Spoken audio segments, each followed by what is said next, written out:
So, being an author looking to brush up on his craft, I happen to be a fan of history and folklore and mythology, which provides us with some of the most long-lasting, interesting, and relevant stories that continue to inspire people to this day.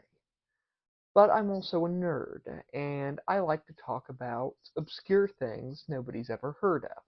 So today I'd like to talk about three of my favorite stories out of myth and legend that you probably haven't heard of, because, why would anyone teach this stuff in school? First things first, Hervor the Shield Maiden. She's a really cool character, in my opinion, because not only is she sort of this cool girl boss Viking warrior woman, but more importantly, she is kind of a crazed lunatic who is not always. She doesn't always come across as the best person. It's almost like living a life of bloodshed and slaughter does negative things to the psyche of a young girl. Who would have thought? Anyone who's read an Arya Stark chapter, that's who, but I digress. Hervor's dad was this great warrior killed in battle, see, and he had an awesome magic sword called Tyrfing. And Hervor wants to be like her father and wants to avenge him, so she goes to her father's tomb to claim Tyrfing for herself, which is a proper bloodthirsty sort of cause type weapon.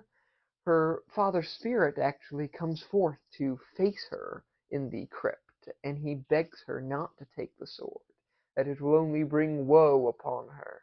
It's sort of like that scene from The Northman, but with less testosterone and violence.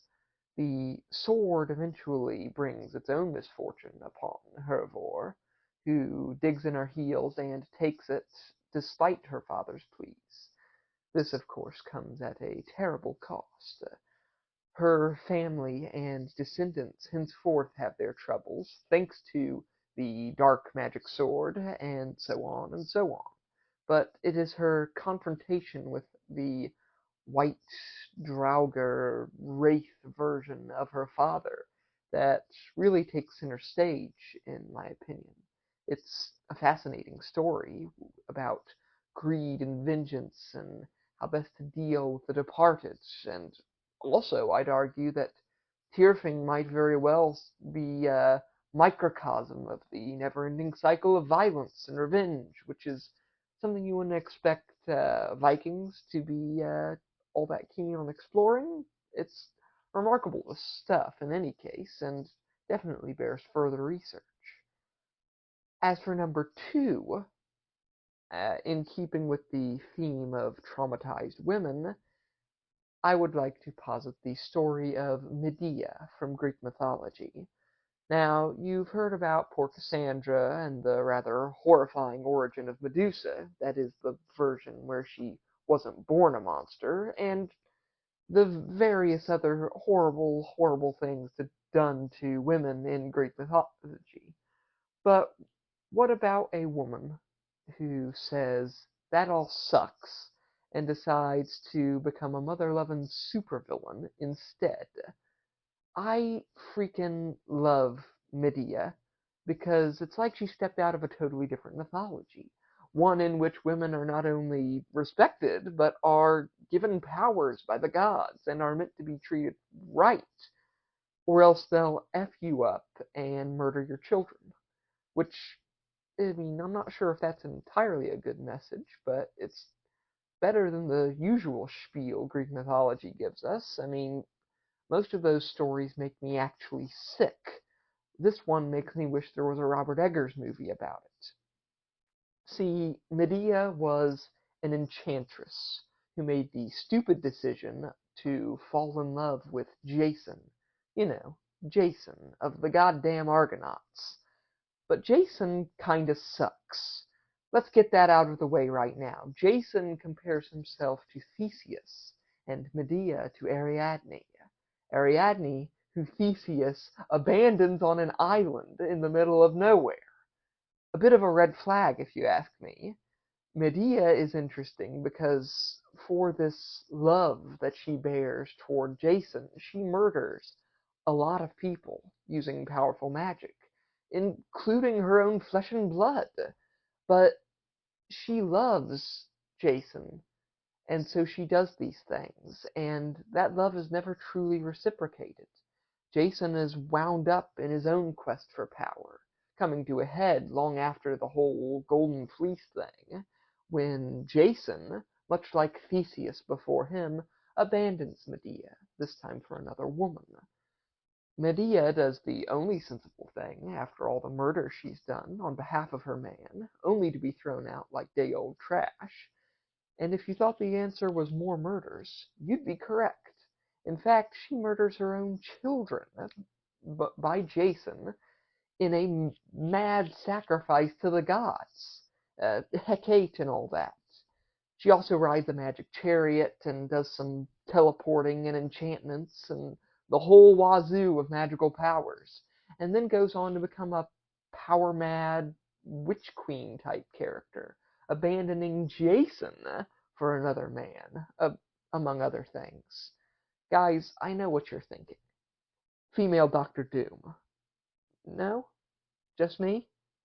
Okay, moving on. I think both those stories provide great fuel, not only in the case of interesting magical details and world building, but also how to write very interesting female characters, if somewhat disturbed, I might say. Uh, Very fascinating, really.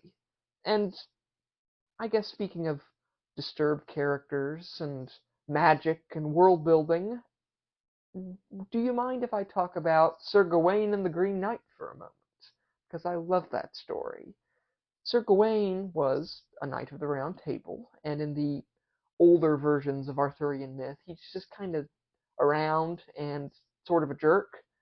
But later on, he is sort of characterized, especially in his Green Knight adventure, as a kind of headstrong, intelligent, noble knight, but also a terrible, terrible knight. That's what's fun about it. In many ways, he fails at everything he does, being so foolish, brazen enough to challenge the Green Knight in the first place, which leads him to Bertilac and the whole issue with Bertilac's wife, and a rather confusing reveal about Morgan Le Fay and shapeshifting is also in there. It's a whole thing. But what I love is how the Green Knight himself, he just sort of makes fun of Gawain a bit. Like, the whole point is how Gawain is not very wise, and he does fear the death that he sort of brought on himself, and how that's okay. You don't have to be the best knight of the Round Table. In fact, Lancelot has his own issues, as I have uh, certainly not shied away from pointing out many times before. But so long as you keep trying and trying to improve yourself, so long as you're trying to be brave and trying to be better than you were yesterday, that's all that matters. Also, the Green Knight himself is awesome, like, appearance-wise. What a neat concept. Anyway, those are some weird myths I've been thinking about a lot lately. Like and subscribe if you like the video. Maybe I'll do something like this again here in a few weeks. I mean, maybe you want to hear my opinion on the Monkey King, or that incident with Shiva the Destroyer and the elephant. What about Finn McCool of Ireland?